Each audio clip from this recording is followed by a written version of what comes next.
Thanks so much, Professor, for joining us today. Can you just introduce yourself? Sure, thank you so much for having me here today. My name is Alexandre Antonelli. I'm the Director of Science at the Royal Botanic Gardens Kew in the UK.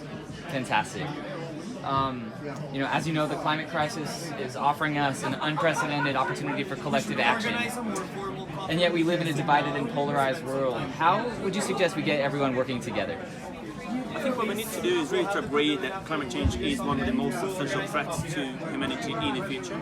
But we also need to realize that we cannot tackle climate crisis without also thinking about nature. So we cannot try to tackle one crisis and make it worse for the other. So nature and climate and biodiversity in particular are absolutely critical for us to achieve the common goals of a more sustainable future. Fantastic. Here we are, COP26, first day. For you, what does success look like at COP? I think the two things. For me, it's very much about the decisions that will be made in these following days that keep temperatures below 1.5 degrees. We know it's absolutely crucial. We know there's a huge difference between 1.5 and 2 degrees. It's going to be 2.7 Fahrenheit. And I think when it comes to how to do that, that's really where we really want to have nature at the core of the solution. So we really believe that nature can inspire us, can provide concrete solutions to some of those biggest challenges we're facing today. And the second measure of success is really about how we're going to do that from a financial perspective. We have a large disconnect between the wealthy countries, which are the ones that have produced the rates of deforestation and the big challenge we're facing today, and the developing countries really struggling to get the economics right. So I think we need to have this transfer of wealth from the rich countries to the poorer ones, so that we can together tackle these major crises we're facing. Definitely, we need that so badly. Since the formal commitments aren't binding, how do we keep the work focused in the days, months, and years after COP ends next week to make climate action a reality? It's really critical that we focus on action now and not only nice words and promises. I think that's what the world is desperately looking at. What are the actions? What are the real commitments that each country is going to make? And it can't just be a plan without a financial system supporting it. So what we need to see is really the commitments together tightly with a plan of how to achieve them. And we've failed several times before when it comes to both climate and biodiversity.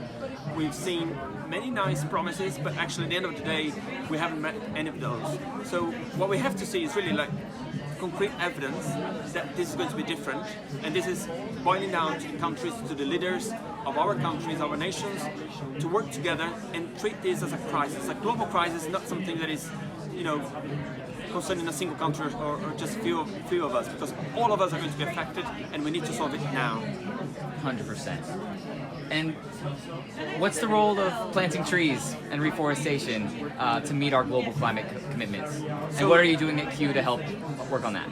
Yes, so we have two main things when it comes to nature. One of them is to protect what's left. That's the number one priority. We cannot have more deforestation. We at the Royal Botanic Gardens Kew, we are very supportive of the intention or goal to protect a large proportion of the world's forests and stop deforestation now. At the same time, and in parallel, we need to restore more of those forests that have been lost. So basically, reforest in a way that is sensible, that is really beneficial, not only to capture carbon from the atmosphere, but that brings benefits to biodiversity, that brings benefits to the people, to the local communities in those areas where the trees are going to be planted. So we at Kew have been developing solutions and guidelines about how to do it. And one thing we did early this year was to develop a set of 10 very simple principles or rules, as we call them, the 10 golden rules for successful reforestation, which at the same time tackle the climate crisis, the biodiversity crisis, and brings benefits to people. And after that, we published just a few weeks ago a declaration, which means that those signing it are committing themselves to follow those 10 rules. And up to now, we've had more than 3,000 organizations and individuals signing it and committing themselves on a voluntary basis to follow those.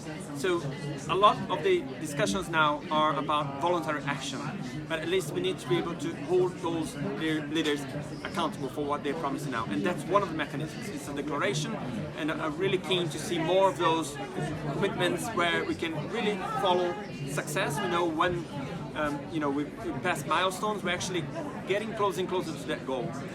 And at Q, we're providing that kind of evidence. We're talking to partners around the world how to do this. We're selecting trees that are most adapted to the right place, so the right tree in the right place, which is going to differ. It's not going to be the same tree in Africa or South America, in Indonesia, and it needs to really be adapted to the local conditions and also to how climate is going to change in the future. Amazing. Thank you so much for your time. Thank you for having me here. Bye-bye.